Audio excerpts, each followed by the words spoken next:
Welcome to Times of Grace. My name is Jonathan Beeler. I'm a pastor here at Sea Level Missionary Baptist Church.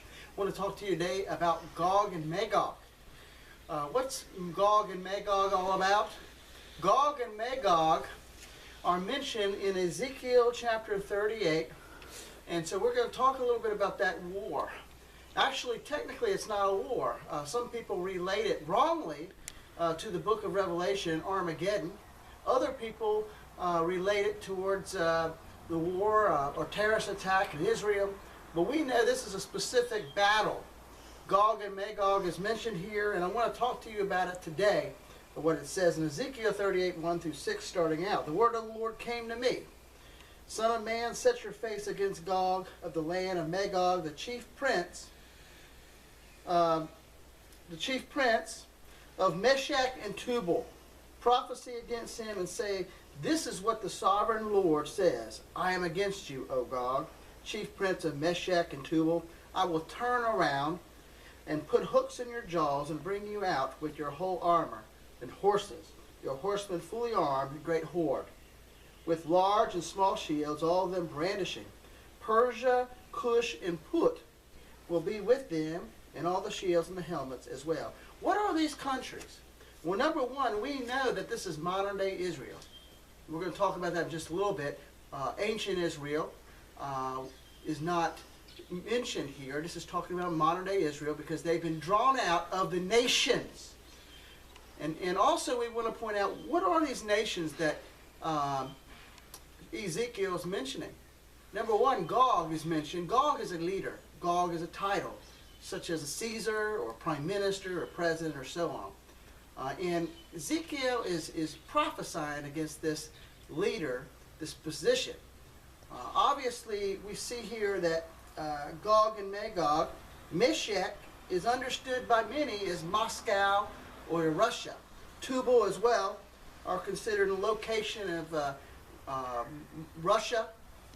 We also know the others. Tubal also is mentioned as part of Turkey and maybe northern part of Iran. We know some other prophecy in regards to this. Talmud and Midrash is part of Germany. So we see all these countries coming together. We also know that Tagamon is Armenia, the nation of Armenia. All these countries used to be part of, you guessed it, Moscow or Russia, that part of area. And so this country is going to come down and it's going to have a surprise attack, a battle, on Israel, God's chosen nation. We also want to point out Iran is involved in this. That's Persia. We know that Put is part of Africa and whatnot. Who is attacked? We know it's modern Israel. We see that they're right here. We are seeing their equipment and whatnot illustrated in Ezekiel. Let me read 7 through 9 of Ezekiel 38. Get ready, be prepared, and all the hordes gather about you, and take command of them. It says, you will be called to arms. The future years will invade the land, has recovered from war, whose people gathered from many nations. And that's how we know this is Israel, modern Israel, because they were recovered by many nations, and that they have long been desolate, but they have rebuilt their cities. You and all your troops and the many nations with you will go advancing like a storm. And so, for whatever reason, these nations, Gog and Magog, all these nations that are conglomerated together will come against God's nation. I believe that Gog and Magog, this battle, will occur before the 7-year tribulation. I also believe this war could occur prior to the rapture of the church. So the church could see this. Who will be attacking? Interesting enough, it is the sovereign Lord that will draw these countries together. Verse 10, this is what the sovereign Lord says. On that day, into your mind, you will devise an evil scheme. You will say, I will invade a land of unwalled villages. I will attack peaceful and unsuspecting people of all of them living within walls and gates and bars. It sounds like Israel today, doesn't it? I will plunder the loot, turn a hand against, and resettle ruins, and people gathered from nations, rich in livestock. It says, have you come to plunder? And it says here, you carry off silver and gold. These people, these nations in Gog and Magog that will come through that area, modern day Russia, Germany, you have Iran, you have part of Turkey and Armenia, which will probably be, most of these will be under control of the Russians somehow. They still are today, by the way. They're not officially part of the Soviet Union because it's been broken up. But these countries are still influenced heavily by Russia. So we will be talking about that later. But their purpose is economics. They are going to be going down for natural minerals. We know that the Dead Sea in Israel has an abundance of salt, 8 times more salt, sodium, whatnot, in the Dead Sea than the ocean itself. We also know that Israel is a very wealthy nation that we know ultimately is blessed by God.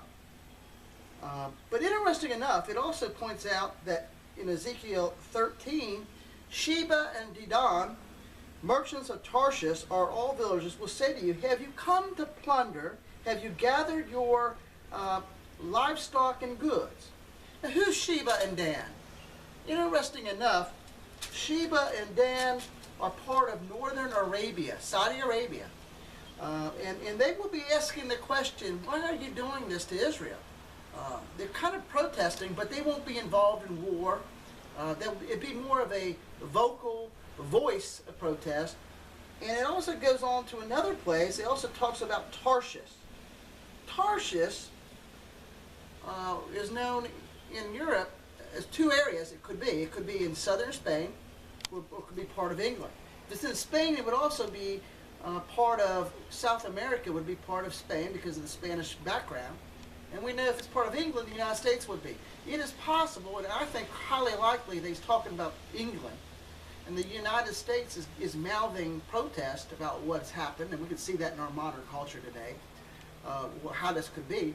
Mouthing protest, vocal protest, but they're doing nothing military to assist. And that very well could be. Ezekiel 38:40, well, we know it will be, but I think my interpretation could be, if that makes sense. Ezekiel 38:14-16, therefore, son of man, prophesy and say to God, this is what the sovereign Lord says. In that day when my people Israel are living in safety, you will take notice of it. You will come your place in the far north, and you and many nations with you, riding on horses of great horde. It's saying they're going to be riding. Actually, I believe Ezekiel's describing military equipment here. I don't think he knew what they were as he saw the vision, and he interpreted in his own terminology. But he's saying they will be riding horses with great horde, mighty army. You will be advanced against the people of Israel like a cloud that covers the land in days to come, O God. I will bring you against my land. Who will bring these countries against Israel? God will. We'll talk about why that is just a second. So that the nations, here it is, so that the nations may know me when I show myself holy through before their eyes. You're saying, Jonathan, preacher, Jonathan, you're saying that God is going to draw these wicked people towards Israel. Yes, and it won't be the first time. We go back to Romans chapter 9 and go into Exodus, and we see it was God that drew Pharaoh. It was God that sent the Hebrews to Egypt for 400 plus years. It was God that called Moses. It was God that hardened Pharaoh's heart. Why? So that the nations would know and the world would know the glory of God. And so I believe that God, by the way, is witnessing to nations here. He's giving them an opportunity to be in awe of his glory and to repent and come to know Jesus Christ. I believe that's specifically what's happening. I also believe after this occurs at Gog and Magog, the 7-year tribulation will soon follow. And I believe that the one world government and the Antichrist will rise out of this. That he will be a war hero. He will bring peace into a land that no one else could bring peace to. And thus, we have the Antichrist, the one world system, and so on. I want to close it up here by stating that that Israel, we'll see that Jesus in verse 19 to 23 talks about how God, Jesus himself, In verse 19, M-I-Z on fiery wrath, I declare unto thee a time, and shall be a great earthquake. Folks, we've had an earthquake today in Maine.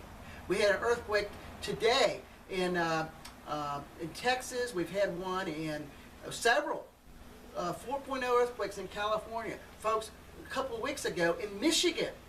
I don't think it's by accident. 7.4 in Nepal. I think something's happening here, folks, and we have to be ready. In my zeal and fire, declares the Lord, I will have a great earthquake.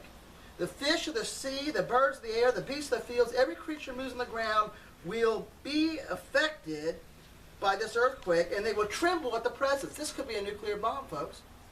We know that God doesn't need nuclear weapons, but it could be. We know Iran's got it right there, and we definitely know Moscow's got it. The mountains will be overturned. There you go. The cliffs will crumble, and every wall will fall to the ground. I summon you, the sword of Gog and Magog. It talks about burning sulfur coming down, folks. I'm going to make it short there because my tape's running out. But here's the point I want to make. Have to be ready. Gog and Magog is serious business.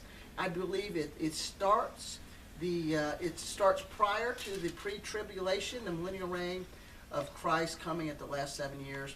Be ready, folks. I see things happening. Look at the news. We see Iran, we see Russia, we see Moscow, we see the Turkey, and so on. Be ready. Thank you for joining Times of Grace with Jonathan Beeler. God bless.